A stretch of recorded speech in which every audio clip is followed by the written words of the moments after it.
Hey, what's up, YouTubers? It's me again, Brian, aka Gamer55551, and I am back with a My 2 Cent switching gaming video for this week, where I take a look at some of the stories that came out, or at least the ones that I thought were interesting, and at least give you my thoughts and my opinions about it. So why don't we get started for this week? We have 3 stories that come out. Two of them are kind of Nintendo related. One certainly is, and the other one, actually I should say third one, could in a way be Nintendo related, depending on how you want to look at it though. It's mostly gaming related, but I'll let you figure that one. I'll let you make up your decision about that one. So why don't we get started with the first one, and the first one is a rumor recently coming out over the possibilities that Spyro the Dragon from the PlayStation 1 era, and of course made appearance in other games and mostly been noticed in the Skylander games, might be getting a remastered version, much like what last year's Crash Bandicoot Insane Trilogy did though. So according to several articles, again, links will be in the description, you can check out the articles yourself.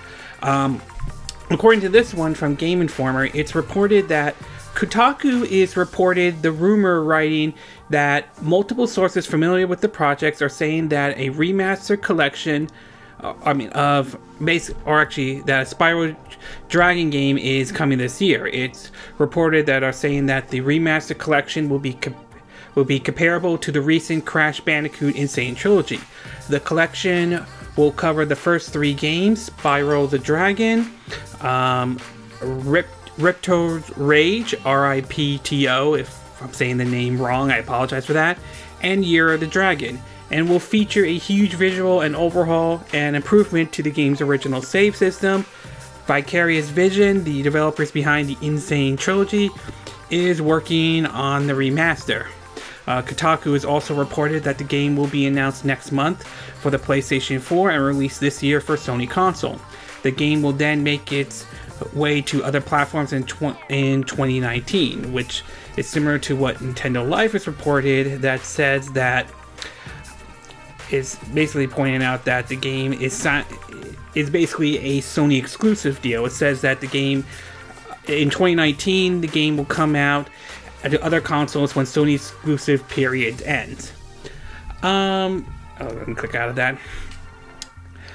I'm not exactly surprised by this, given how successful that Crash Bandicoot Insane Trilogy was, and it was a good game, a little bit difficult in some ways, but still fun nevertheless. Though I'm not surprised by this if this turns out to be true, though, because quite frankly, I mean, if Crash is done well, a lot of people were asking if a Spyro the Dragon will happen. I'm not saying everyone, but a lot of people were thinking, could we see Spyro the Dragon happen? And that sounds like it's possible it could happen as well, and we could see the same kind of situation we saw with Crash Bandicoot.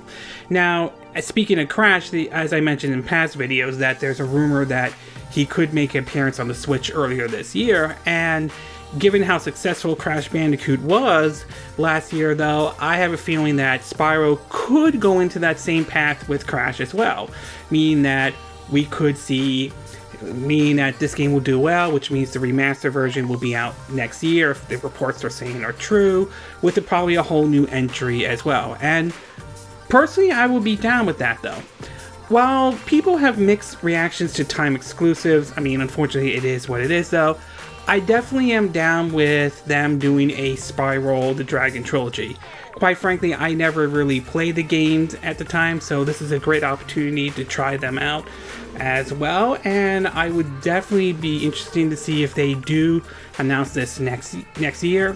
I mean, not next month though, although I wouldn't be surprised if they save it for, like, say, E3 or something like that, though it is going to be interesting to see how far in development the game really is. As for it coming to the Switch and everything like that, if what these rumors are saying are true though, then it's obviously Switch owners and possibly Xbox One and PC owners may have to wait till like 2019 for the game to come out though, which I understand people may not be a big fan of exclusives and everything like that. There are some good sides and bad sides to it though, but unfortunately it is what it is. I know not everyone wants to hear that, but that's what it is. But overall, I definitely would be down with the Spyro Dragon remastered. Though I definitely would pick it up even if it's excuse me, a time exclusive for the PS4. I definitely will try it out. I did like the Crash Bandicoot Insane Trilogy, so this is one I definitely would try as well. Okay, we're going to take a quick break, and when we get back, we're going to be talking about an interesting comment that Shigeru Miyamoto made about the possibility of seeing the Switch's lifespan last a bit longer than the traditional console lifespan. So we'll take a bit of a break, and we will be right back.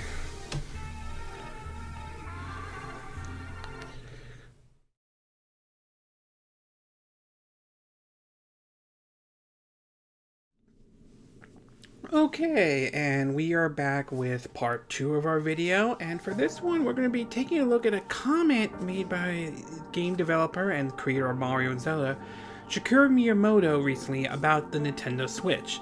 I'm sure all of you are aware right now the Switch is certainly selling very well, and as of right now it has outpaced the Wii U's life cycle, which is pretty amazing if it's able to accomplish that, what took the Wii U 4 years and so on. And the comment that Miyamoto made recently is sort of interesting because it shows that this generation of consoles has been a bit different than past generations, and given where things are going with, now we're seeing the Xbox One S and the Xbox One X to the PS4 to the PS4 Pro, though I suspect the PS5 will happen though, it seems that the traditional life cycle of the consoles may not be how it once was back in the day, and according to an article from Nintendo Life, again, link in the description, it says that Nintendo believes that the Switch could sell beyond the usual 5 to 6 year console life cycle. And a statement from Shigeru Miyamoto in a recent investors Q&A asked about this, and he said, quote, according to what Nintendo Life is saying, "When you think about what can be done with the Nintendo Switch as a device that can be taken on the go, and that every person has their hands to play, you realize it has many features not available on any other hardware to date." Miyamoto said, "Nintendo always has a system in place whereby the software developers focus on these hardware features in their development effort for the continuation of the Nintendo Switch business. Up until now, the hardware lifecycle has trended at around 5 to even 6 years, but it'll be very interesting if we could prolong that life cycles, and I think you should be looking forward to that." And this is the quote from Nintendo Life, according to what Miyamoto said in a Q&A investors. My takeaway about this is that I could see this happening in a way, though. I could see Nintendo trying to perhaps have the Switch have a much longer life cycle than pretty much past consoles. I mean, I do think that we are reaching a point with consoles where I just don't think as we could only take the visuals as far as we possibly could, and I think we are going to be reaching that point as well. Should Nintendo decide to pursue this approach with the Switch in terms of prolonging its life cycle, though, then the only way I could see it happen, and though I could be wrong on this, is if they do a revised version of the Switch. Now, Nintendo has done revised versions of their hardware before, mostly in their portable divisions though. The original Game Boy that came out was later slimmed down to the point where it reached to the Game Boy Color. Game Boy Advance went to several revisions from the original Game Boy to the Game Boy Advance SP. They also did the Game Boy Micro as well.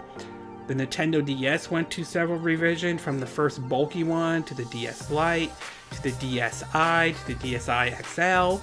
Even the 3DS went to several revisions, from the original 3DS to the 3DS XL, to the Nintendo 2DS, and finally to the new Nintendo 3DS, which had improved hardware and the introduction of finally a C-stick in there, or camera stick to be exact, with also the new Nintendo 2DS having that as well. So personally, I could see Nintendo do this. I could see them possibly, I'm not saying they're going to do this right now, maybe a couple years down the road, release a revised version of the Nintendo Switch. What could that revised version be? Well, there is a possibility we could see, most likely, maybe them using a different chip inside the Switch than the current one they have, which is the Maxwell. Given their partnership with NVIDIA, that's going to last for up to 2 decades, and possibly more, depending on how well that partnership goes. Although, given how much money NVIDIA is making, they just recently did their financial earnings of how well the Tegra business, although, just to be clear, their other divisions are also doing extremely well. The Switch isn't the only division, there are other divisions, but considering how they're happy with the Switch right now as well, I expect that partnership could last a bit longer, maybe beyond the 2 decades, but we'll have to wait and see. But in either case, if Nintendo is serious about keeping the Switch continuing its life cycle beyond the traditional console life cycle, then I could see them maybe looking at a different chip to use for their revised version of the Switch. Perhaps maybe they'll look at something around the Tegra X2 line as well.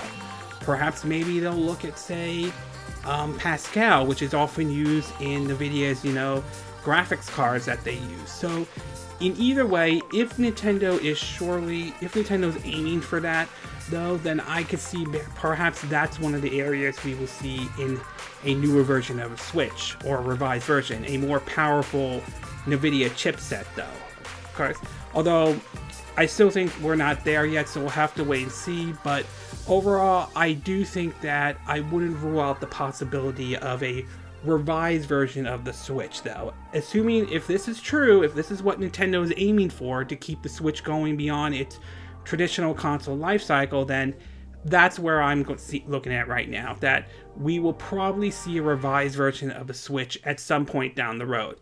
I think we're years away from it, but I do believe it will happen, though. I'm not saying I have any insider information. This is just based on what I'm guessing right now, but that's where I think that they're going to be going with this one, though. A more revised version of the Switch at some point. Okay, we're going to take a quick break, and then we're going to come back. When we come back, though, we're going to be talking about another rumor that's coming out, and it looks like Disney may be looking at other people to develop the Star Wars license, and they're pretty much upset with EA, though. So we'll take a look at that one, and we will be right. I'm sorry. We'll take a quick break, though, and we will be right back.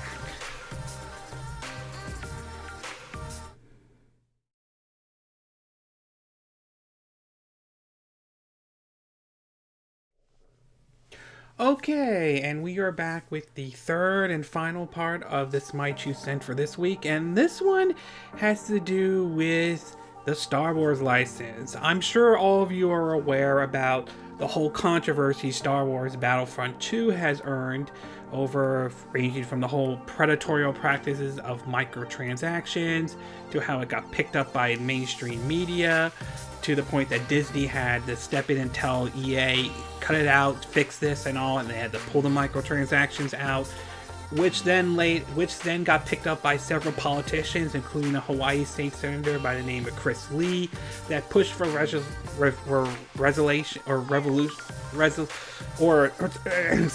bill. Sorry if I'm saying that wrong. A bill to try to make it clear that declaring microtransaction and loot boxes as gaming, with the ESA trying to fight back against it, though. Well, apparently this whole publicity stunt apparently did not sit well with Disney, and they are certainly not happy with EA, not to mention that, from what we understand, Star Wars Battlefront 2 didn't exactly sell as well as EA or Disney had hoped for.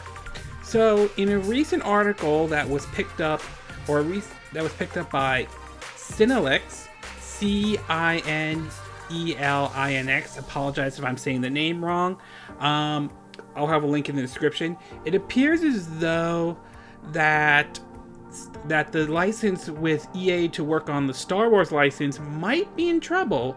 Of course, this is a rumor right now, so nothing's 100% confirmed. But if this rumor is true, I have to say it's about time. So, according to the report, it says, quote, "From what I've heard, Lucasfilm is upset as well and are looking for other options. I have I had a couple of sources reach out to me about the current state of Star Wars gaming. According to them, Disney and LFL higher ups pulled EA to the quote principal office to talk about what's going wrong, which is what others have reported as well. More so, apparently they reaching out to both Ubisoft and Activision about developing a Star Wars game. I know what you're thinking because I had the same thought. EA has a contract for the game's exclusive. How could Disney get around this without breaching and causing more problems? I don't know all the technical aspects of it, but supposedly there's an addendum or some kind of clause or something of some kind within the contract that will allow Disney to pull the license or shop around if certain standards or conditions weren't being met. This type of clause isn't unheard of when dealing with big license and what's bigger than Star Wars, and with all the problems and lacks of games, it doesn't surprise me in the least that they're looking elsewhere. Now, keep in mind, it's worth pointing out that this is currently a rumor right now. There's nothing 100% confirmed about this at this moment. Having said that, though, I have to say I wouldn't be surprised if this is going on. I'm pretty sure behind the scenes Disney is pretty upset with EA right now.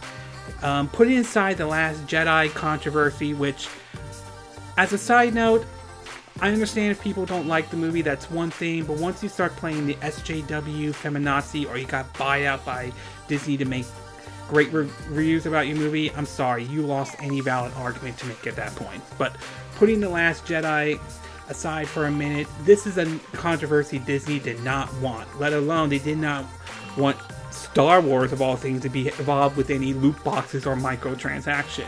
And quite frankly, I just wouldn't be surprised if they are shopping around, and I think they should. If anything, EA has pretty much proven and shown that they really do not care. And after seeing what they pulled last year with Mass Effect Andromeda, with the recent closing of Visceral Games, including the single-player Star Wars game, and the reports about how Anthem could be in trouble and could be a make or break for BioWare, which I have a feeling that game probably will not perform well and we'll see BioWare get the axe. So I really think Disney should shop around, and I think there are plenty of other developers that could handle the license better than what EA has done, though. Now, as far as the two developers that they mentioned, Activision and Ubisoft, I have to say that between those two, I have to go with Ubisoft over Activision. While I'll admit that Ubisoft is by all means not 100% perfect in any way, and don't get me wrong, they do deserve their share of criticisms from like what happened in 2014, ranging from the Watch Dogs graphics issues, the 30 frames per second cinematic debacle, the idiotic reason why they can't put a main female character in, to the fact that you have to have a DRM for Tetris, because God forbid that Tetris was able to operate even before DRMs even existed, to the whole Assassin's Creed debacle, though, in which they use a review embargo just so people don't find out just how bad that game was, though. So while I admit that Ubisoft is not perfect, and last year we had the whole For Honor issue, I will say they are probably the better choice between them over, I would pick them over Activision, because while they're not perfect, they still at least do put out some good games. And last year, 2017, was pretty good for Ubisoft. Not perfect, but pretty good. I would say that Assassin's Creed Origins was certainly one of the better Assassin's Creed games to come out. I mean, obviously it will never dethrone Black Flag or anything like that, but at least it was a step in the right direction. And a Star Wars game created by the folks who done the Assassin's Creed game does sound a bit interesting as well. To the fact that they released South Park Fractured But Whole, which is definitely a good game, and Mario plus Rabbids Kingdom Battle was definitely a really good game on the Nintendo Switch. Plus, I will admit, I thought Tom Clancy's Ghost Recon Wildlands was definitely one of their better games. So, I feel that Ubisoft is certainly one of the better developers they could go to. That's not to say they're immune to any criticisms, and I'm not saying that their actions don't excuse that in any way, but I do think they are probably the better choice. Although personally, I think they could go with other developers as well. Like, I probably mentioned this before. Imagine if they team up with FromSoft and do like a Star Wars game from the makers of the Dark Souls and Bloodborne series. Imagine like doing one set around during the whole era with the Sith and so on. Why not team up with Nintendo and bring back the Rogue Squadron series? Or team up with the developers of Breath of the Wild or the Xenoblade Chronicles series and do exclusive Star Wars games right there? Or team up with, say, like Sony with the developers of God of War, maybe do a game like that. Or team up with Platinum. They are known for over-the-top action games as well. Or why not team up with Bethesda? Again, Bethesda's not perfect. We're fully aware about the Creators Club controversy and how sometimes their games aren't exactly glitch-proof in any way, though. But they still produce some pretty good games and continue to support some single-player games. So why not have developers of Fallout or Skyrim develop a Star Wars game, or have the developers of Dishonor or Evil Within, or why not have the developers of both Doom and Wolfenstein do a Star Wars game as well? So in other words, there is so much potential this license could have that they could go to other developers that could probably handle it well, because right now, after what EA pulled, EA doesn't deserve to have the Star Wars license though. It should go to developers who really are willing to put their heart and passion into it. And I do hope this rumor is true, okay? Again, I'll admit, companies like Bethesda and Ubisoft aren't 100% perfect, and don't get me wrong, they deserve their share of criticism. I'm not saying they deserve to be, they're immune to any criticism. But right now, I think they probably would be the better pick to go with them over EA at this moment, though. And I do hope that this rumor turns out to be true, because like I said, EA is really screwing a lot of things up at this moment, and they really do not deserve the Star Wars license after what they have done with the Star Wars brand, with Battlefront 1 and 2, and learning how they pulled Visceral game off and canceled that single-player game, which might have been something I would have tried if they haven't decided to say games as a service is more important, though. So overall, I'm hoping this rumor is true. I'm hoping that Disney will look at other developers as well, because right now it sounds like they probably could do a better job with the Star Wars license than what EA is doing, provided that they don't get put greed or anything like that. But overall, I do hope this rumor is true. I really do. Okay, this concludes this My 2 Cent video for this week. And again, these are my opinion, but what are yours? What are your thoughts about the rumors about Spyro the Dragon coming to the PS4? Are you open for this though? Do you want this to happen? Do you not want this to happen? And if the rumors of it being an exclusive 1 year though, will you be picking it up on the PS4, or will you be waiting to see if it comes to the Xbox One or the Switch or PC? What are your thoughts about Nintendo possibly pushing the Switch beyond its traditional its traditional console life cycle? Do you think that they could pull that off? Do you think that's not going to pull that off? And if they do have somehow managed to pull it off, can you see a revised version of the Switch happening? And what about the rumors about Star Wars, about EA possibly losing the Star Wars license? Do you think this rumor is true? Do you think it's not true?